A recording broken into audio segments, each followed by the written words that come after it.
Halo teman-teman. Nah, jumpa lagi bersama saya Ruby Herman. Kali ini kita lagi nuansa PPKM darurat ya. Banyak bisnis yang bertumbangan, apalagi bisnis kuliner. Tapi ini kita bakal ngobrol sama pemilik dari Bakmi Siantar. Nah, Bakmi Siantar Lina. Ini bisnisnya malah di PPKM darurat malah ngegas. Wow, ini berdasarkan survei dari tim. Wah, dan kita bakal ngobrol langsung dengan Ibu Lina. Halo Bu Lina, apa kabar? Here's my promise, I will rise and shine.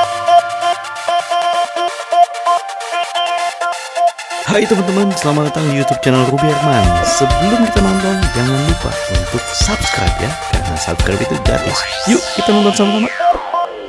Puji Tuhan, baik Pak Ruby. Apa kabar Pak Ruby? Baik, Bu Lina. Wow, ini kalau lihat beberapa tahun lalu ini sempat viral juga ya, Bu Lina ya. Sempat viral, terus Iya. banyak diundang di media-media. Wow, pasti berpengaruh sama bisnisnya nih. Oke, sebelumnya mungkin Bu Lina boleh perkenalan dulu, silakan Bu Lina. Karena waktu awal kan viral, jadi pada manggilnya tuh customer pada manggil Cece Bakmi, Cece Bakmi. Oh ya udah deh, akhirnya aku bikin nama aku sendiri, ya udah Cece Bakmi gitu.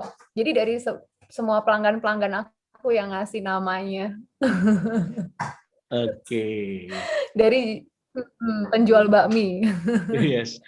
Bu, sejak kapan sih Bu Lina fokus di dunia kuliner, khususnya di bisnis yang di bakmi ini, Bu? Aku fokus di kuliner itu dari 2017, Pak Ruby. 2018 langsung viral ya kalau nggak salah. Apa 2018 langsung viral? 2018 viralnya. Iya, 2018. Ya, setahun langsung viral. Ya. Apa yang memutuskan Ibu fokus ke dunia kuliner khususnya di bakmi ini, Bu? Iya, jadi dari dulu emang udah punya cita-cita karena mama aku kan pinter masak. Mama aku tuh jago banget masak gitu ya. Terus udah gitu dari dulu tuh emang udah punya cita-cita pengen buka kuliner. Tapi belum jalan. Tapi emang segala sesuatu aku belajar. Segala sesuatu kalau kita mau usaha, mulai aja dulu, jangan nunggu gitu loh. Karena kalau kita nunggu ya nggak akan jalan-jalan itu. Harus benar-benar berani, mantap, harus jalan lah namanya usaha gitu. Jadi berawalnya pertama dari mama aku, jago pintar masak, terus tapi aku nggak mau jalan-jalan, terus akhirnya di mana suatu keadaan gitu ya, ekonomi keluarga kami mulai mengalami tidak ada pemasukan. Jadi di saat itu mungkin efek kepepet, aku harus jalan ini, aku harus buka usaha supaya bisa menjadi aku harus berkembang supaya bisa menjadi income untuk keluarga aku. Awal mulainya begitu Pak Ruby. Jadi Dan aku langsung dari masaknya, maksud itu langsung masak bakmi? Iya, jadi bakmi kan aku jual di restoran aku makanan pokok Pak Ruby. Jadi bukan cuma bakmi, Nasi ada goreng, nasi goreng, ya. Kemudian gitu ya. ada nasi tim, ya betul, iya. Terus siomay macam-macam gitu loh. Jadi aku emang mau jual, aku mau jual makanan pokok gitu, yang mungkin semua orang harganya juga terjangkau gitu kan. Aku pikir ya udahlah, aku nggak mau pakai gengsi. Dulu kan sempet pas mau buka gitu ya biasalah ada omongan gitu kan. Kok bakmi sih, maksudnya jualannya kok ini sih, kenapa nggak coffee shop keren gitu kan. Tapi nggak tahu, nggak passion aku di situ gitu loh. Jadi aku ikutin passion aku aja gitu, nggak mau gengsi gitu. Jadinya aku memutusin buka bakmi. Oke, nah dalam perjalanan waktu itu kan Bu, tadi kan banyak yang mungkin mengecilkan, banyak yang nggak percaya nih, kok istilah kata cantik-cantik jualan bakmi misalnya gitu. Nah, apa yang Bu Lina lakukan? Jadi cuekin aja gitu. Iya, aku cuekin aja. Aku nggak mau pusingin omongan orang, tapi justru menjadi motivasi buat aku harus sukses. Di sini aku jangan sampai jatuh, aku harus maju terus gitu. Jadi lebih kepada memotivasi diri aku sendiri gitu, supaya aku lebih berusaha majuin usaha ini gitu. walaupun jualannya bakmi nggak, ya maksudnya nggak keren lah, tapi pokoknya harus ikutin passion kita gitu, supaya suatu usaha itu kita menggelutinya nggak atas dasar paksaan gitu, kayak berasa capek gitu kan. Tapi kalau misalnya sesuai itu dengan hati kita, dengan passion kita kerja juga meskipun misalnya dari pagi sampai malam kita senang gitu. Karena hasilnya kan oke juga gitu loh buat keluarga gitu. Oke. Ini berawal dari Jakarta Utara dulu Bu ya, di Pluit ya awalnya ya. Iya, Terus awalnya sekarang di ini udah Pluit. berbagai tempat nih Bu ya. Ada di Jakarta Barat ya. Iya. Puji Tuhan ada di Jakarta Barat sama di Gading Serpong Serpong, ya, Pak Gading Rudi. Serpong ya. Iya.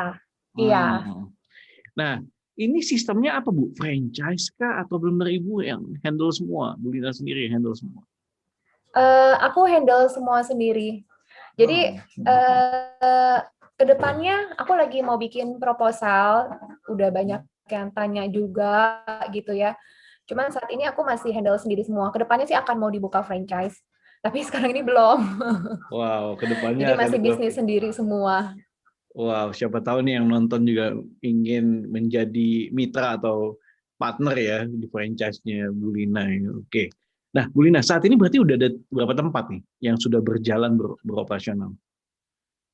Yang beroperasional udah 3 tempat. 3 tempat. Kedepannya rencana akan buka di mana Iya. lagi? Dalam waktu dekat akan ada buka di mana lagi? Kedepannya di Kelapa Gading. Kelapa Gading. Wow. Iya. Wow, ini masuk ke Mudah-mudahan. dunia perbakmian di situ kan Kelapa Gading banyak ya. Wow. Keren. Iya. Bu, saya lihat juga Ibu dengan menggunakan golok tuh. Nah, itu maksudnya apa Bu ya? Pakai golok. Ini ada sisi feminim, tapi ada sisi sangar juga nih, pakai golok gitu. Ini sangarnya ya. Iya, gimana tuh? Mungkin bisa diceritain nih. Jadi, emang kan dari awal aku lihat peran media sosial tuh penting banget ya. Apalagi kita usaha, ini sekarang kita harus manfaatin media sosial kita. Karena kita jualan semua dari media sosial. Jadi, kayak zaman dulu kayak sebarin brosur gitu itu sama sekali udah nggak efektif ya. Jadi sekarang penjualan aku semua tuh dari media sosial, termasuk aku viral waktu itu karena peran media sosial gitu loh.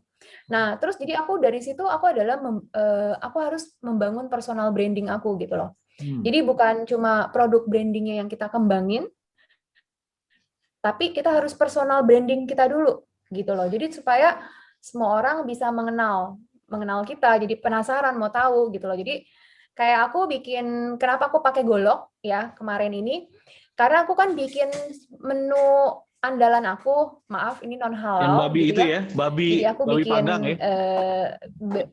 Ya, bipang itu, gitu loh. Jadi aku pakai golok, aku benar-benar iniin sendiri gitu, aku keringin gitu ya. Jadi itu dengan ciri khas seperti itu, justru customer aku yang sampai di luar kota itu mereka semua pada penasaran gitu loh. Jadi sampai sempat viral lagi gara-gara aku bawa golok itu gitu loh. Wow. Jadi membangun personal brandingnya Pak. Yes. Ini jadi sosok Ibu Lina Kartika ini yang menjadi ikonnya ya, yang menjadi ikon brand sendiri itu dan betul. Dan jadi viral lagi dan akhirnya penjualan ngegas lagi. Nah, ini nih Bu yang saya tanyakan. Nah, kondisi seperti ini kan dengan PPKM darurat, nggak bisa dine in gitu, dan juga jam operasional dibatasi. Apa sih strategi-strategi yang Bu Lina lakukan? Kalau dilihat secara di medsos nih, wah rame terus kita kata pembelian melalui mungkin ojek online dan lain-lain sebagainya. Nah, bagaimana Bu Lina menghadapi PPKM darurat ini? Yang notabene banyak sekali kan bisnis-bisnis kuliner yang rontok gitu kan. Iya, betul. Jadi dari PPKM ini adalah aku belajar di mana aku harus memerankan, kan kita nggak bisa kemana-mana, di rumah aja. Ya, yang dijalanin yang di resto aku adalah staff-staff aku yang mereka harus kerja juga. Jadi aku nggak ada pengurangan tenaga kerja juga, tetap sama gitu kan. Nah, di sana mereka berjuang, maksudnya memberikan kualitas masakan yang terbaik, chief-chiefnya di sana. Nah, di sini adalah aku memanfaatkan media sosial adalah untuk personal brandingnya. Aku tetap bikin kayak sekarang kan ada TikTok, kita kan kemarin ini ada Instagram, ada Facebook, sekarang ada TikTok, adalah kita bikin ada apa namanya kreasi gitu loh. Kita bikin ide, kita bikin apa namanya kayak cerita gitu kan. Nah dari TikTok itu aku lihat sih bagus sekali karena TikTok banyak yang view juga, banyak yang lihat juga. Jadi aku selalu memasarkannya juga di TikTok. Jadi aku bikin, mau bikin apa nih ya di TikTok ya gitu untuk bakmi ini, usaha ini gitu. Nah terus aku juga expose juga adalah dengan menu frozen. Menu frozen di masa PPKM ini. Jadi bakmi ini bukan cuma untuk bisa dimakan di tempat, tapi juga di orang luar kota maupun luar negeri bisa menikmatinya juga. Jadi aku bikin menu frozen yang udah divakum, yang pengirimannya bisa keluar kota, sampai keluar ke Singapura juga pernah kirim gitu. Terus itu juga aku pasarkan semua di media sosial. Jadi kita harus terus berinovasi. Jadi kalau sekarang aku harus sering expose. Jadi aku harus sering upload di Instagram, kemudian di WhatsApp status gitu loh. Jadi orang tuh ingat gitu loh. Pasti kan orang kadang-kadang buka, oh aturan yang maksudnya mungkin kelupa gitu. Oh lihat status, wih jadi mau pesan, jadi pada pesan gitu. Jadi iya, peran-peran itu penting sekali kalau di masa sekarang ini ya, Pak ya. Gimana juga ada grup WhatsApp. Sekarang kita jualan kan juga bisa tuh kita masarin di grup WhatsApp. Udah banyak banget kan orang jadi tahu gitu. Wow. Jadi tetap media sosial kurang lebih sama inovasi ya Pak ya. Yes, jadi buat pelaku bisnis khususnya yang nonton ini juga, apalagi khusus di bisnis kuliner, harus rajin-rajin bikin konten ya Bu Lina ya, seperti Bu Lina ya. Iya betul, bikin konten betul, setuju. Iya. Cari ide lain selain golok gitu ya.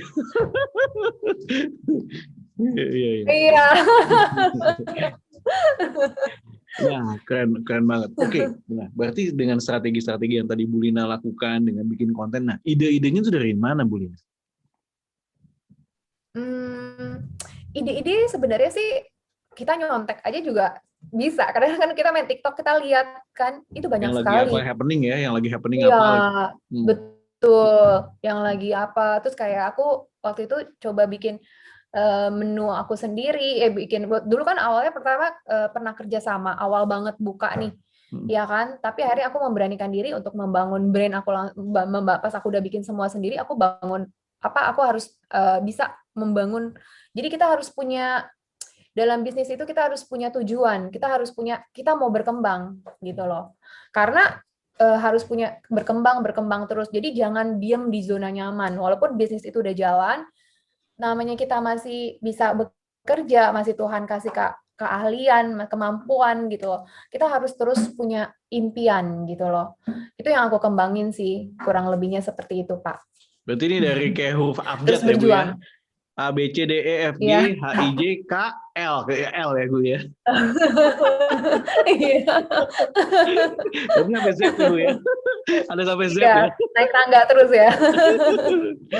Iya, wow, luar biasa. Nah, Ibu Lina juga selain tadi aktif di media sosial, selain memasarkan produk juga, saya lihat juga sering juga jadi di endorse Ibu ya.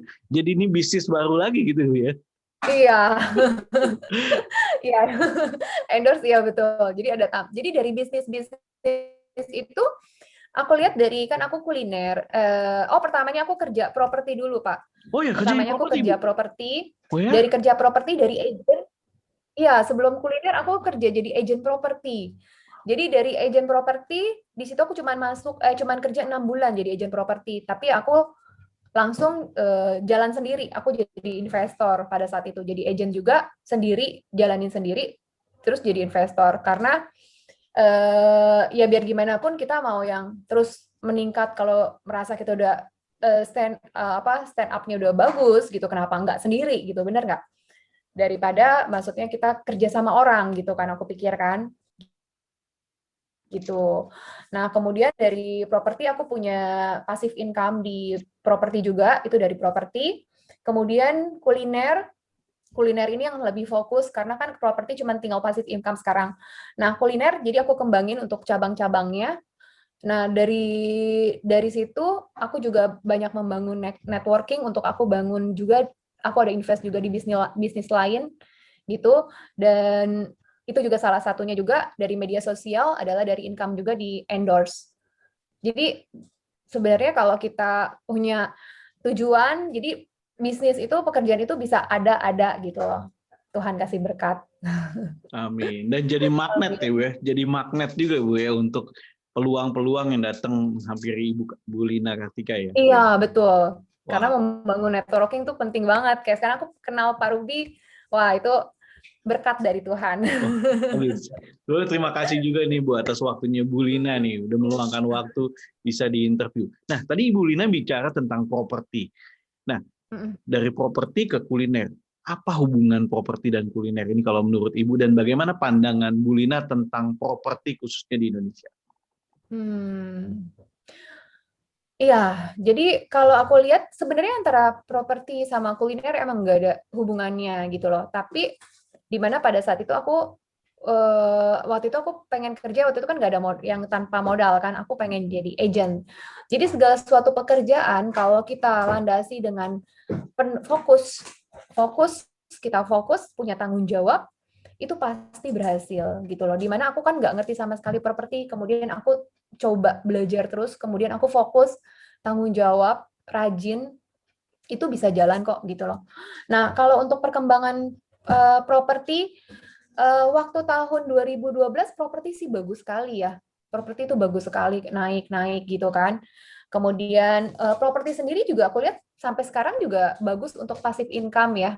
Karena properti itu ya nggak ada harga, maksudnya nggak ada matinya lah aku lihat ya.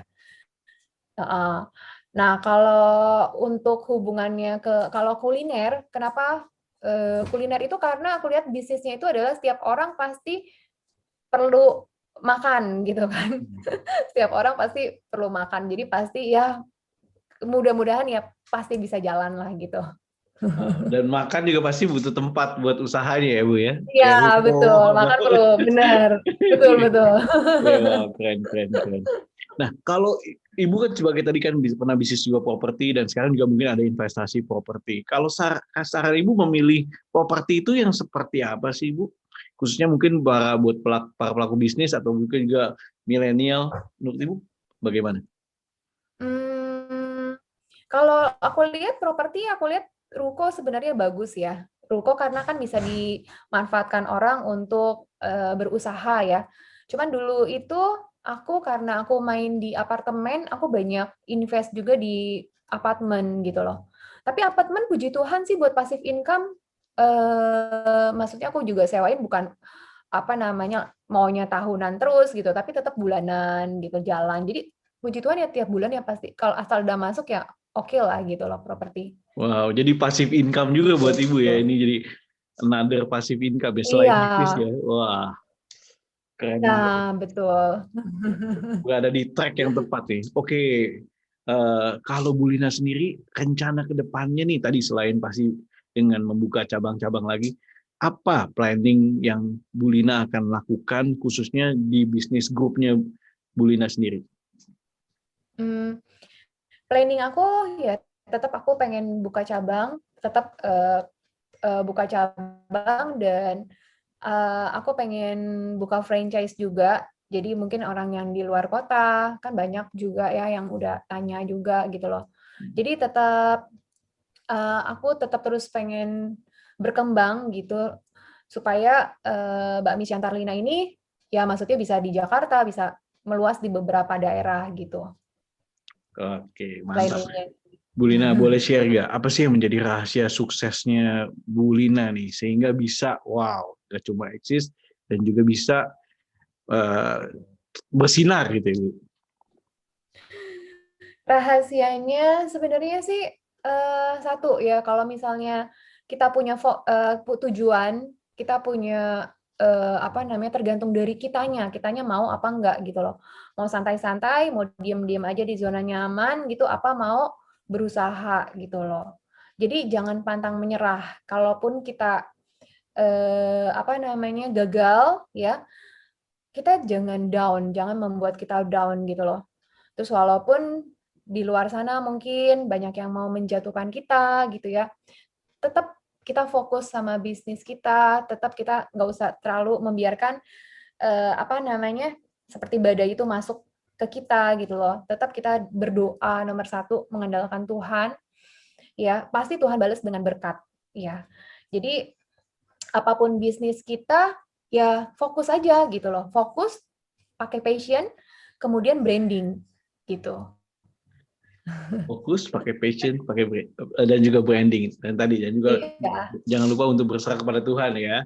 Wah, luar biasa. Tapi kalau saya boleh tarik kesimpulan nih, Bu Lina, bahwa Bu Lina ini benar-benar fokus di bakmi dan juga makanan tadi pastinya kan, dan nggak pusing apa kata orang ya.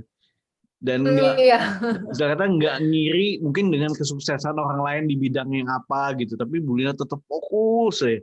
Itu akhirnya membuat makin menggulung, makin banyak dikenal, ya kan, makin ya pasti kan juga di dunia kuliner pasti ada up and down mungkin ya, tapi tetap Bu Lina cari terobosan baru dan kelihatan makin sukses gitu ya Bu Lina ya. Puji Tuhan Pak. Iya betul. Ya kita nggak perlu banyak lihat hidup orang iri gitu kan, tapi di mana kita juga harus, justru aku lihat orang yang sukses gitu, aku harus belajar gitu dari mereka gitu loh. Jadi bukan dengan malah kita iri, nyinyir atau apa, itu nggak banget ya. Tapi kita belajar, kita nggak usah pusingin malah yang ngomong-ngomongin kita, tapi tetap kita fokus aja sama usaha kita. Kalau kita fokus, pasti ada jalan. Keren banget. Ini luar biasa, luar biasa. Kenapa luar biasa? Karena saya lihat banyak sekali juga influencer atau business owner yang datang untuk cobain nih, ya kan, bakmi Siantar Lina gitu kan. Sampai salah satunya saya lihat juga di Instagramnya Ibu ya, Bu Lina, bahwa sampai pemilik Holy Wing datang juga cobain bakmi Siantar Lina. Wah, keren banget. Oh iya. Kalau saya Koko Jackson cuma datang juga ya. Koko Jackson ya kan. Wah, keren banget. Ya, iya. Jadi harus tetap membangun kolaborasi. Membangun kolaborasi. Wow. Ya. Wow, mantep nih. Wah, pasti nanti kita akan cari tahu nih apa nanti kolaborasinya. Wah, sukses terus buat Bu Lina. Terima kasih udah memberikan inspirasi, memberikan juga edukasi ya, bahwa buat khususnya pelaku bisnis jangan nyerah ya kan.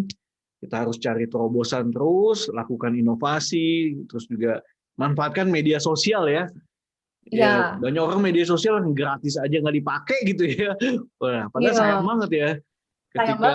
Sayang banget gitu kan. Kita bisa belajar, saya juga belajar dari Bu Lina. Wah, dengan media sosial sendiri akhirnya menjadi sebuah bisnis lagi gitu, dari endorse dan lain-lain gitu kan. Jadi wah, teman-teman, di zaman sekarang ini kita pasti bisa memaksimalkan apa yang sudah ada dengan teknologi dan lain-lain. Kita belajar dari Bu Lina, dan sukses sekali lagi buat Bu Lina, buat bakmi Siantar Linanya ya. Oke, thank you so much sudah berbagi dan juga sharing tentang rahasia suksesnya. Oke.